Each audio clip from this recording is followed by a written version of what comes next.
everybody, every Add One challenger, everybody on the internet, anybody interested in the Add One challenge. Welcome to my finale video for Mandarin Chinese. My name is Terrence Hodges, and I would just like to speak a little bit about some of my experiences learning Mandarin Chinese so far. This is my finale video. It's about day 90, really it's day 94, and thank you for your viewership. During this challenge, I have 4 goals. I went in with 4 goals, and I have them written in the video description of my introduction video to the challenge. These 4 goals are to learn 700 words. I wanted to be able to clearly and distinctly be able to hear the 5 different tones in the Chinese language. The high tone, rising, the dip tone, falling, as well as the normal tone. I wanted to be able to distinctly hear the different sounds in the language, the different sounds that the words are comprised of. You know how in English we have the 26 letters, and then we have the combinations of the vowels which make different letters. I wanted to be able to understand all of that in Mandarin Chinese, and I do believe that I've gotten there, through all of this studying. I have encountered every single distinct sound in this language. And as well, my 4th goal was to be able I wanted to be able to write 10 different characters from my memory, and I believe I passed that point as well. I've probably, in these past 90 days, I've probably written, I've had to have written over 1,000 characters now. Like, it's really been eye-opening. It's really been life-changing. Just seeing that I'm able to do this has been so interesting. But yes, I've probably written over 1,000 Chinese characters in the last 90 days. And my original goal was just to be able to write 10 from memory. And, along the process around day 70, I encountered a side mission, a bonus objective, which was to learn the Taiwanese alphabet. I wasn't aware that Chinese actually has an alphabet, outside of like the pinyin system, but they do. In Taiwan, there's a system called Zhuyin, and it's completely different. I was able to learn a new alphabet. It was a bonus mission, and I'm happy to have accomplished such. I'd like to introduce you guys a little bit to my method that I've been using. In short, I write a lot of words, but I write words which are associated with each other, near each other, when I write them down to record them, to get them in my long-term memory. So, they may be associated semantically, they may be associated by a particular character, or they may be associated by sounds. Like, for instance, these right here, these are all associated by sounds, by the ah sound and the buh sound. Using this method, I have written over 1,000 characters. This is 387 on my wall, and that combined with some of the writing around my room, I have over 1,000 characters here, and many of them I can immediately know the meaning when I see these pictures, and it's amazing. It really is. I think that Mandarin Chinese is one of the most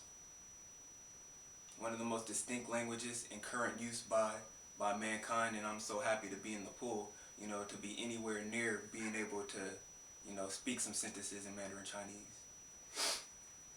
So when it comes to my goals, I think that I have accomplished my 4 goals. To learn 700 words, was my original goal. To hear the 5 tones clearly. I now understand the tonal system in Chinese, and I'm so happy about that. It's very fun. To learn all of the sounds that the words are made of. Learning Zhuyin helped me so much with that because, within that alphabet, that is every sound in the Chinese language. So Zhuyin has been great for learning those individual sounds as well as their pronunciation. and scribe 10 different characters. And and here's proof that I've written over 10 different characters in my lifetime now. Okay. Um, the journey. It started off. The journey started off. The journey started off particularly slow.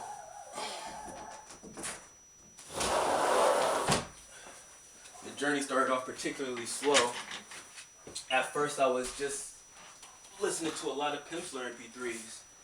I was listening to a lot of Pimsleur MP3s, and I really wasn't. I wasn't trying to acquire vocabulary by any other method.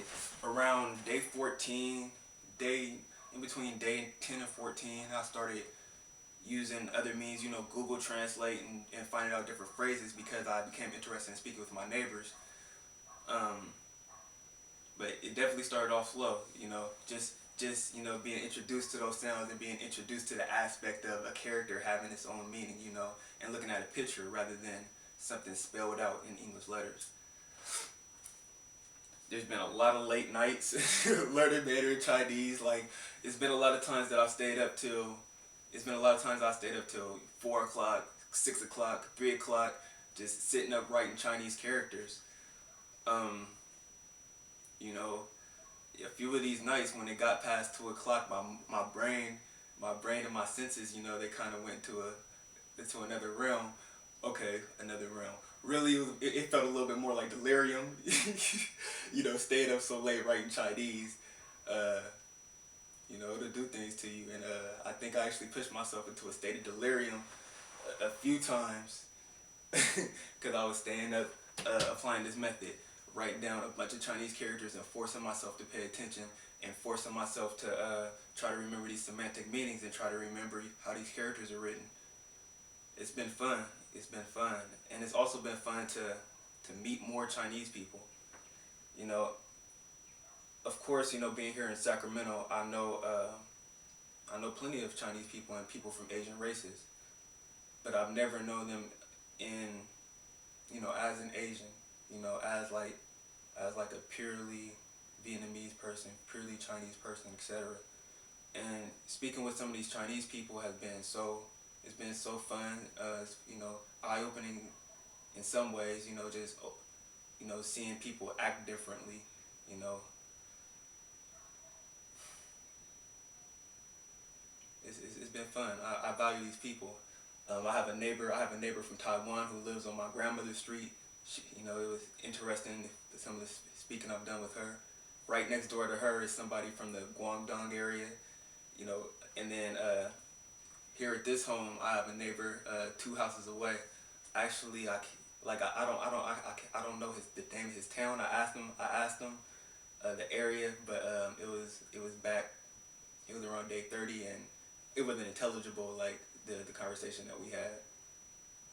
And I've also incorporated learning on the internet into my learning. Speaking with people on the internet, and that's never anything I've done. That's never anything I've done with Spanish. And I don't have much.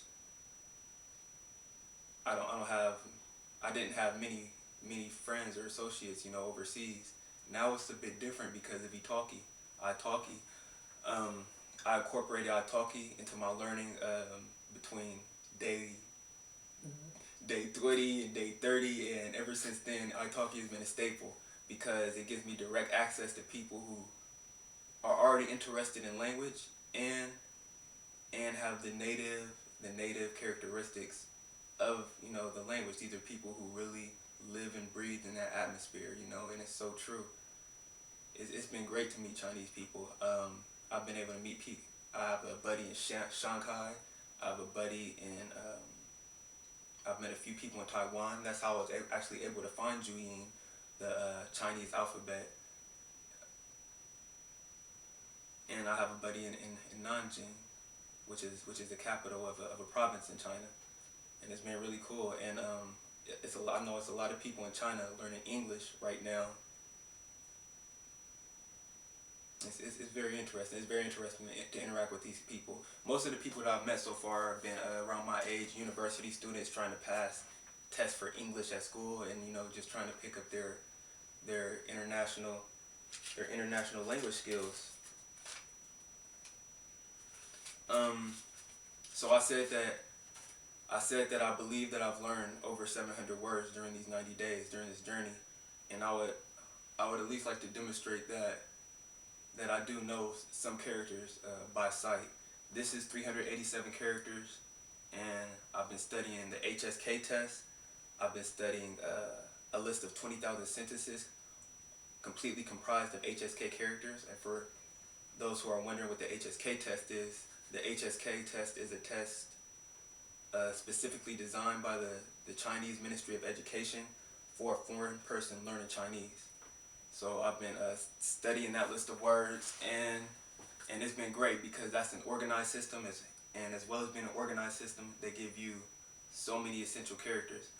Pretty much everything written here, everything written here is an HSK Test character word, and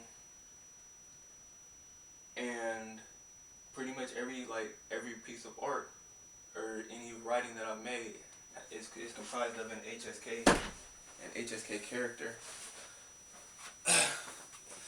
I'm trying to improve my handwriting. I want to be able to have good handwriting. I want to be able to write legibly. But I definitely enjoy this system of writing. I see now, later in the journey, that this language actually does make sense, and that everything is built from individual pieces. This language is extremely special. So it's like this character here would be Zo, and I could read it here in the Taiwanese script. That's Zo, and it means to go or to leave. Let's see what else we have. Right here, this character means to defend, to protect. This is to protect like existence. This is protecting like, life existence. Let's see what else we got here. Just a bunch of words, and as you see, they're all associated with each other. All of these are associated by this particular character. But before they're even associated by this particular character, they're associated by pronunciation. This is a big map by pronunciation. These are everything here starts with the bus sound. Over here, this is the word bun, and this word means root, and it's often used for words which have to do with like nature, essence, innate characteristics. Root. Like this is a magazine, buns. I'm trying to get there. It's a lot of work. Over here, what's on this page? Well, this character here, this is the character for short or like small. And as well, this character means short or small. So these two characters together, that's the adjective for small. And then here's the character for person. So these two characters together, it means a short person. Also, it means a pygmy. You can see the character for a person again over here in a whole different word. You see, this is what I mean by associations. But this is the same character. So this is a short person, and here's a character for love. This is your lover. This is your lover here. Chinese, a great language. It's been so interesting and so fun learning Chinese. I'm thankful for the I1 challenge. Shouts out to Mr. Brian Kwong. Shouts out to the language learning community online. This is an interesting word here.